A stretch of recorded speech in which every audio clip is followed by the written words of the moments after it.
اعوذ باللہ من الشیطان الرجیم بسم اللہ الرحمن الرحیم۔ آغاز وحی کا مہینہ، دن اور تاریخ۔ یہ میری دوسری ویڈیو ہے۔ پہلے میں نے نبوت اور رسالت کی چھاؤں میں ایک ویڈیو بنا کے چھوڑی تھی۔ اس سے آگے کا احوال جاننے کے لیے میں نے آپ کو بولا تھا میرے چینل کو سبسکرائب کریں اور بیل آئیکن کو دبائیں تاکہ آپ کو میری آنے والی ہر ویڈیو بر وقت پہنچ سکے۔ تو تاریخ کے حساب سے مورخین میں یہ بڑا اختلاف ہے کہ نبی صلی اللہ علیہ وسلم کس مہینے میں شرف نبوت اور اعزاز وحی سے سرفراز ہوئے۔ بیشتر سیرت نگار کہتے ہیں کہ یہ ربیع الاول کا مہینہ تھا، لیکن ایک گروہ کہتا ہے کہ یہ رمضان کا مہینہ تھا۔ بعض یہ بھی کہتے ہیں کہ رجب کا مہینہ تھا۔ ہمارے نزدیک دوسرا قول زیادہ صحیح ہے کہ یہ رمضان کا مہینہ تھا، کیونکہ اللہ تعالیٰ کا ارشاد ہے شہر رمضان الذی انزل فیہ القرآن۔ رمضان کا مہینہ ہی وہ بابرکت مہینہ ہے جس میں قرآن کریم نازل کیا گیا، اور ارشاد ہے انا انزلناہ فی لیلۃ القدر، یعنی ہم نے قرآن کو لیلۃ القدر میں نازل کیا، اور معلوم ہوا کہ لیلۃ القدر رمضان میں ہے۔ یہی لیلۃ القدر اللہ تعالیٰ کے اس ارشاد میں بھی ہے انا انزلناہ فی لیلۃ مبارکۃ انا کنا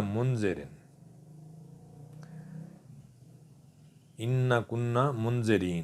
ہم نے قرآن مجید کو ایک بابرکت رات میں اتارا، ہم لوگوں کو عذاب کے خطرے سے آگاہ کرنے والے ہیں۔ دوسرے قول کی ترجیح کی ایک وجہ یہ بھی ہے کہ غار حرا میں رسول اللہ صلی اللہ علیہ وسلم کا قیام ماہ رمضان میں ہوا کرتا تھا، اور معلوم ہے کہ حضرت جبریل علیہ السلام حرا ہی میں تشریف لائے تھے۔ جو لوگ رمضان میں نزول وحی کے آغاز کے قائل ہیں، ان میں پھر اختلاف ہے کہ اس دن رمضان کی کون سی تاریخ تھی۔ بعض 7 کہتے ہیں، بعض 17 اور بعض 18۔ علامہ خضری کا اصرار ہے کہ یہ 17ویں تاریخ تھی۔ میں نے 21 تاریخ کو اس بنا پر ترجیح دی، حالانکہ مجھے اس کا کوئی قائل نظر نہیں آتا کہ بیشتر سیرت نگاروں کا اتفاق ہے کہ آپ کی بعثت دوشنبہ کے روز ہوئی تھی، اور اس کی تائید ابو قتادہ رضی اللہ تعالیٰ عنہ کی اس روایت سے بھی ہوتی ہے کہ رسول اللہ صلی اللہ علیہ وسلم سے دوشنبہ کے دن کے روزے کی بابت دریافت کیا گیا، تو آپ نے فرمایا کہ یہ وہ دن ہے جس میں میں پیدا ہوا اور جس میں مجھے پیغمبر بنایا گیا، جس میں مجھ پر وحی نازل کی گئی۔ یہ صحیح مسلم کی حدیث ہے۔ اور اس سال رمضان میں دوشنبہ کا دن 14، 21 اور 28 تاریخوں کو پڑا تھا۔ ادھر صحیح روایت سے یہ بھی ثابت اور معین ہے کہ لیلۃ القدر رمضان کے آخری عشرے کی طاق راتوں میں پڑتی ہے، اور ان ہی طاق راتوں میں منتقل بھی ہوتی رہتی ہے۔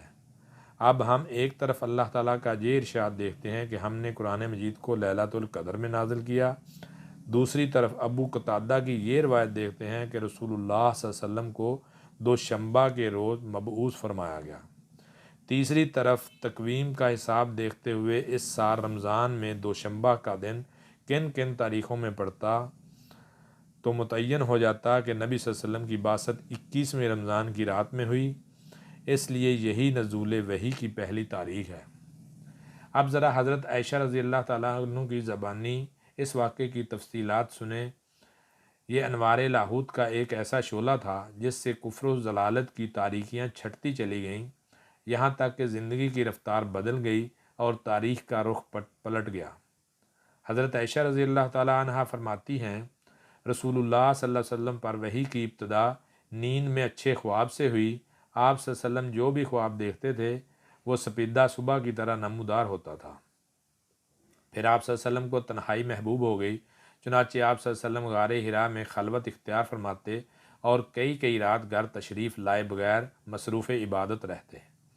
اس کے لیے آپ صلی اللہ علیہ وسلم توشہ لے جاتے، پھر توشہ ختم ہونے پر حضرت خدیجہ رضی اللہ تعالیٰ عنہ کے پاس واپس آتے اور تقریباً اتنے ہی دنوں کے لیے پھر کھانا لے جاتے، یہاں تک کہ آپ صلی اللہ علیہ وسلم کے پاس حق آیا اور آپ صلی اللہ علیہ وسلم غار حرا میں تھے، یعنی آپ صلی اللہ علیہ وسلم کے پاس فرشتہ آیا اور اس نے کہا پڑھو۔ آپ صلی اللہ علیہ وسلم نے فرمایا میں پڑھا ہوا نہیں ہوں۔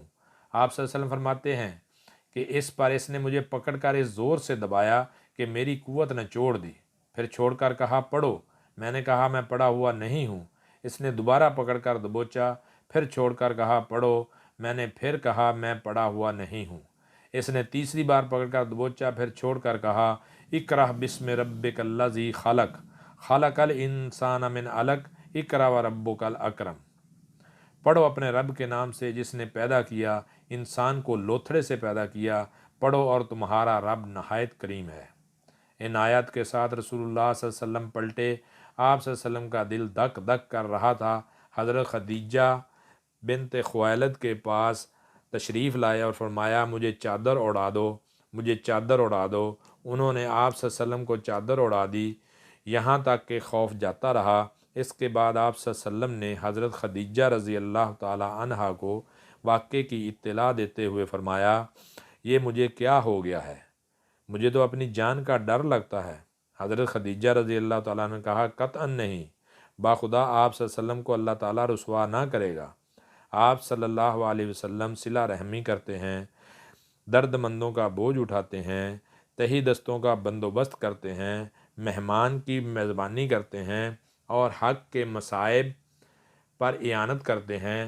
اس کے بعد حضرت خدیجہ رضی اللہ تعالی عنہ آپ کو اپنے چچیرے بھائی ورقہ بن نوفل بن اسد بن عبد العزیٰ کے پاس لے گئیں۔ ورقہ دور جاہلیت میں عیسائی ہو گئے تھے اور عبرانی میں لکھنا جانتے تھے، چنانچہ عبرانی زبان میں حسب توفیق الہی انجیل لکھتے تھے۔ اس وقت بہت بوڑھے اور نابینا ہو چکے تھے۔ ان سے حضرت خدیجہ رضی اللہ تعالیٰ عنہ نے کہا بھائی جان آپ اپنے بھتیجے کی بات سنیں۔ ورقہ نے کہا بھتیجے تم کیا دیکھتے ہو؟ رسول اللہ صلی اللہ علیہ وسلم نے جو کچھ دیکھا تھا بیان فرما دیا۔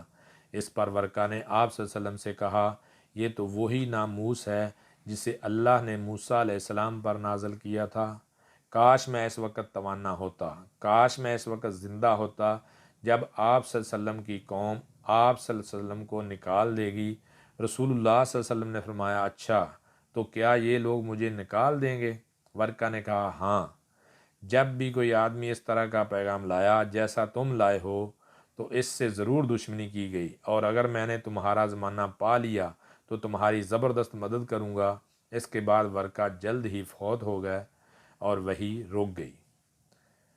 تبری اور ابن ہشام کی روایت سے معلوم ہوتا ہے کہ آپ اچانک وحی کی آمد کے بعد غار حرا سے نکلے تو پھر واپس آ کر اپنے بقیہ مدت قیام پوری کی۔ اس کے بعد مکہ تشریف لائے۔ تبری کی روایت سے آپ کے نکلنے کے سبب پر بھی روشنی پڑتی ہے۔ روایت یہ ہے کہ رسول اللہ صلی اللہ علیہ وسلم نے وحی کی آمد کا تذکرہ کرتے ہوئے فرمایا اللہ کی مخلوق میں شاعر اور پاگل سے بڑھ کر میرے نزدیک کوئی قابل نفرت نہ تھا، میں شدت نفرت سے ان کی طرف دیکھنے کی تاب نہ رکھتا تھا۔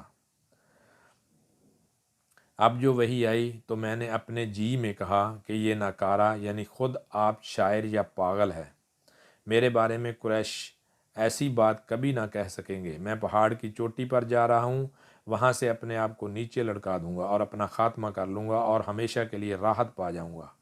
آپ صلی اللہ علیہ وسلم فرماتے ہیں کہ میں یہی سوچ کر نکلا، جب بیچ پہاڑ پر پہنچا تو آسمان سے ایک آواز سنائی دی، اے محمد صلی اللہ علیہ وسلم تم اللہ کے رسول ہو اور میں جبریل ہوں۔ آپ صلی اللہ علیہ وسلم کہتے ہیں کہ میں نے آسمان کی طرف اپنا سر اٹھایا، دیکھا تو جبریل ایک آدمی کی شکل میں افق کے اندر پاؤں جمائی کھڑے ہیں اور کہہ رہے ہیں اے محمد صلی اللہ علیہ وسلم تم اللہ کے رسول ہو اور میں جبریل ہوں۔ آپ صلی اللہ علیہ وسلم فرماتے ہیں کہ میں وہیں ٹھہر کر جبریل کو دیکھنے لگا اور اس شغل نے مجھے میرے ارادے سے غافل کر دیا۔ اب میں نہ آگے جا رہا تھا نہ پیچھے، البتہ اپنا چہرہ آسمان کے افق میں گھما رہا تھا اور اس کے جس گوشے پر بھی میری نظر پڑتی تھی جبریل اسی طرح دکھائی دیتے تھے۔ میں مسلسل کھڑا رہا، نہ آگے بڑھ رہا تھا نہ پیچھے، یہاں تک کہ خدیجہ رضی اللہ تعالیٰ عنہ نے میری تلاش میں اپنے قاصد بھیجے اور وہ مکہ تک جا کر پلٹ آئے، لیکن میں اپنی جگہ کھڑا رہا۔ پھر جبریل علیہ السلام چلے گئے اور میں بھی اپنے اہل خانہ کی طرف پلٹ آیا